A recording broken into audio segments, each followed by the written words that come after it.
KPCC അടിമുടി മാറ്റത്തിന്റെ പാതയിലാണ്. നിലവിലെ നേതൃത്വങ്ങളെ പ്രവർത്തനങ്ങളിൽ നിർജീവമായ അവസ്ഥയിൽ നിന്നും മാറ്റി ഊർജ്ജസ്വലരായ പ്രവർത്തന മികവ് പുലർത്തുന്ന പുതിയ ഭാരവാഹികളെ കൊണ്ടുവരിക, അതിലൂടെ കോൺഗ്രസിന്റെ അവസ്ഥയിൽ മാറ്റം കൊണ്ടുവരിക എന്നതാണ് AICCയും KPCCയും ലക്ഷ്യമിടുന്നത്. KPCC അധ്യക്ഷനായിരുന്ന സുധാകരനെ മാറ്റി സണ്ണി ജോസഫ് അധ്യക്ഷ സ്ഥാനം ഏറ്റെടുക്കുകയും ചെയ്തതോടെ DCC അധ്യക്ഷന്മാർക്ക് സ്ഥാനചലനം ഉണ്ടാകുമെന്ന് പ്രഖ്യാപിച്ചിരുന്നു. തകൃതിയായി അതിനുള്ള നീക്കങ്ങൾ കോൺഗ്രസിൽ നടത്തിയിരുന്നു. തദ്ദേശ തെരഞ്ഞെടുപ്പ് ഏതാണ്ട് അടുത്തിരിക്കുന്ന ഈ പശ്ചാത്തലത്തിൽ DCC അധ്യക്ഷന്മാരുടെ കാര്യത്തിൽ തീരുമാനം തെരഞ്ഞെടുപ്പിന് ശേഷമാവും എന്നും അറിയുന്നുണ്ട്. KPCC വൈസ് പ്രസിഡന്റുമാർ, ട്രഷറർ, ജനറൽ സെക്രട്ടറിമാർ തുടങ്ങിയവരുടെ പട്ടികയാണ് ഇപ്പോൾ പുതുതായി വരാനിരിക്കുന്നത്. കേരളത്തിന്റെ ചുമതലയുള്ള AICC general secretary Deepa Das Munsi കഴിഞ്ഞ ദിവസം നേതാക്കളുമായി കൂടിക്കാഴ്ച നടത്തുകയുണ്ടായി. 10 വർഷമായി കേരളത്തിൽ അധികാരമില്ലാത്ത കോൺഗ്രസിന് ശക്തമായ ഒരു സംഘടനാ ശേഷി നൽകിക്കൊണ്ട് കോൺഗ്രസ് ഒരു മുന്നേറ്റം നടത്തുക എന്ന ലക്ഷ്യത്തിലേക്കാണ് നേതൃത്വം പുനഃസംഘടന നടത്തുന്നത്. 10ഓളം DCC അധ്യക്ഷന്മാർക്ക് മാറ്റം ഉണ്ടാകില്ല എന്നും ബാക്കിയുള്ളവർക്ക് മാറ്റം ഉണ്ടാകുമെന്നും ആദ്യം പ്രഖ്യാപിച്ചിരുന്നെങ്കിലും ഇപ്പോൾ തീരുമാനം നിലവിലെ DCC അധ്യക്ഷന്മാരുടെയും സെക്രട്ടറിമാരുടെയും മാറ്റപ്പട്ടിക പ്രഖ്യാപിക്കില്ല ഉടൻ എന്നാണ്. KPCC സെക്രട്ടറിമാരുടെ എണ്ണത്തിന് ഇതുവരെ തീരുമാനം ആയിട്ടുമില്ല. ജനറൽ സെക്രട്ടറിമാരുടെ എണ്ണത്തിന് ആനുപാതികമായിട്ടാവും സെക്രട്ടറിമാരെ തീരുമാനിക്കുക. നിലവിൽ ജനറൽ സെക്രട്ടറിമാരുടെ എണ്ണം 40 ആക്കാനുള്ള സാധ്യതയാണ് ഇപ്പോഴുള്ളത്.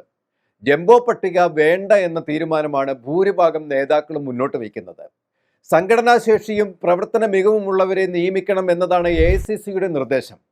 അടുത്ത വർഷം നടക്കുന്ന അസംബ്ലി തിരഞ്ഞെടുപ്പിൽ UDF നേട്ടം കൊയ്യുകയും അടുത്ത തവണ ഭരണം പിടിച്ചെടുക്കുകയും ചെയ്യുക എന്ന ഒറ്റ ലക്ഷ്യമാണ് കോൺഗ്രസിനുള്ളത്. അതിനാൽ തന്നെ കോൺഗ്രസ് ഏറ്റവും താഴേക്കിടയിലുള്ള ജനസമൂഹത്തിന്റെ സ്പന്ദനം തൊട്ടറിയാൻ വിവിധ പദ്ധതികൾ ഇപ്പോൾ തന്നെ നടപ്പിലാക്കി വരികയാണ്.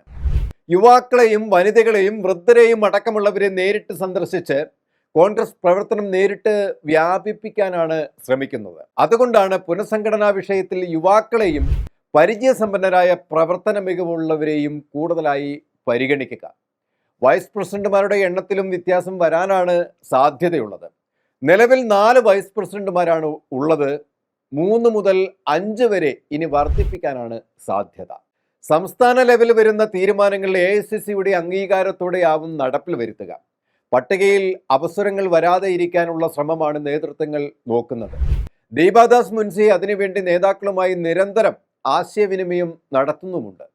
നിലവിൽ ഈ അടുത്ത കാലത്തായി കേരള സംസ്ഥാനത്ത് കോൺഗ്രസിൽ ഉയർന്നു വന്ന ആരോപണങ്ങൾ കോൺഗ്രസിനെ പ്രതിസന്ധിയിലാക്കിയിട്ടുണ്ട് എന്നതിനാൽ പുനഃസംഘടന ഏറെ പ്രതിസന്ധി ഉളവാക്കുന്നുമുണ്ട്. എങ്കിലും AICC നേരിട്ടുള്ള മേൽനോട്ടത്തിൽ പട്ടിക തയ്യാറാക്കുകയും ചർച്ചകളും കൂടിക്കാഴ്ചകളും നടത്തി പ്രതിസന്ധികളെ മറികടന്ന് പരാതികളില്ലാത്ത വിധം നടപ്പിലാക്കാനാണ് ശ്രമം. തെരഞ്ഞെടുപ്പുകളിൽ ലക്ഷ്യം നഷ്ടപ്പെട്ട പ്രതാപം തിരിച്ചുപിടിച്ച് അധികാരത്തിലേറുകയും ഇന്ന് LDF ഭരണത്തിൽ കേരള സമൂഹം അനുഭവിക്കുന്ന ഏറ്റവും ദുർഘടമായ അവസ്ഥയ്ക്ക് മാറ്റം വരുത്തുകയും ചെയ്യുക എന്നതാണ് കോൺഗ്രസ് UDF ലക്ഷ്യം വയ്ക്കുന്നത്. കടുത്ത വിലക്കയറ്റവും സുരക്ഷിതത്വമില്ലായ്മയും അരക്ഷിതാവസ്ഥയും ഇന്ന് കേരളത്തിൽ നടമാടുകയാണ്. ജനം ജീവിക്കാനായി പരക്കം പായുന്ന ദയനീയ അവസ്ഥ പരിതാപകരമാണ് എന്ന് കോൺഗ്രസ് വിലയിരുത്തുമ്പോൾ കോൺഗ്രസിന്റെ ഉത്തരവാദിത്തമാണ് ജനത്തെ സംരക്ഷിച്ചു നിർത്തുക എന്നതുകൊണ്ട് തന്നെയാണ് കോൺഗ്രസ് മുന്നിട്ടിറങ്ങുന്നത്. മുൻ മുഖ്യമന്ത്രി ഉമ്മൻചാണ്ടി ജനങ്ങളുടെ നേതാവായിരിക്കുകയും ജനക്ഷേമത്തിനായി മാത്രം അഹോരാത്രം പ്രയത്നിക്കുകയും ചെയ്ത ആളാണ്. ആ പാരമ്പര്യം കാത്തു സൂക്ഷിച്ചുകൊണ്ട് അദ്ദേഹത്തിന്റെ പാത പിന്തുടർന്ന് കോൺഗ്രസ് നേതാക്കൾ പുതിയ മാറ്റത്തിനായി പ്രസ്ഥാനത്തെ മാറ്റുകയാണ്. കോൺഗ്രസിന്റെ മഹാരഥന്മാരായ നേതാക്കളുടെ കാലടിപ്പാടുകളിലൂടെ വളർന്നു വന്ന കോൺഗ്രസ് പാർട്ടി ഇന്ന് കേരള ജനതയുടെ വിശ്വാസത്തിന്റെ പ്രതീകമാണ്. സുരക്ഷിതത്വത്തിന്റെ തണലാണ്, പോരാട്ടങ്ങളുടെ കനലാണ്. ദേശീയ നേതൃത്വം എന്നും കേരളത്തെ ചേർത്ത് പിടിച്ചിട്ടുണ്ട്. സംഘടന സംസ്ഥാനത്ത് പുലർത്തിയ നേട്ടങ്ങളുടെ കണക്കുകൾ അനവധിയാണ്. കോൺഗ്രസ് കേരള ഘടകം രാജ്യത്തിന് സംഭാവന ചെയ്ത പ്രതിഭാധനരായ നേതാക്കളുടെ ക്രിയാത്മക പ്രവർത്തനങ്ങൾ കോൺഗ്രസിനും സംസ്ഥാനത്തിനും രാജ്യത്തിനും വിലമതിക്കാൻ പറ്റാത്തതാണ്. അതുകൊണ്ട് തന്നെ പ്രതിഭാധനരായ കാര്യപ്രാപ്തിയുള്ള ഒരു തലമുറയിൽ നിന്നും സൂര്യപ്രഭയോടെ പ്രതിഭകൾ ഉയർന്നു വരാൻ വഴിവെക്കുകയാണ് കോൺഗ്രസ്. അതിനുവേണ്ടിയാണ് കോൺഗ്രസ് പുതിയ നേതൃത്വങ്ങൾക്ക് വഴിയൊരുക്കി കൊടുക്കുന്നത്. പുനഃസംഘടനയിൽ പുതിയ നേതൃത്വങ്ങൾ ഉയർന്നു വരട്ടെ. മാറ്റത്തിൻ്റെ പുതിയ ശംഖുലികൾ ഇവിടെ ഉയരട്ടെ. കൂടുതൽ വാർത്തകൾക്കും വിശേഷങ്ങൾക്കും ഞങ്ങളുടെ channel like, share and subscribe ചെയ്യുക. കൂടാതെ സബ്സ്ക്രൈബ് ബട്ടണിലെ ബെൽ ഐക്കൺ എനേബിൾ ചെയ്യാനും മറക്കരുത്.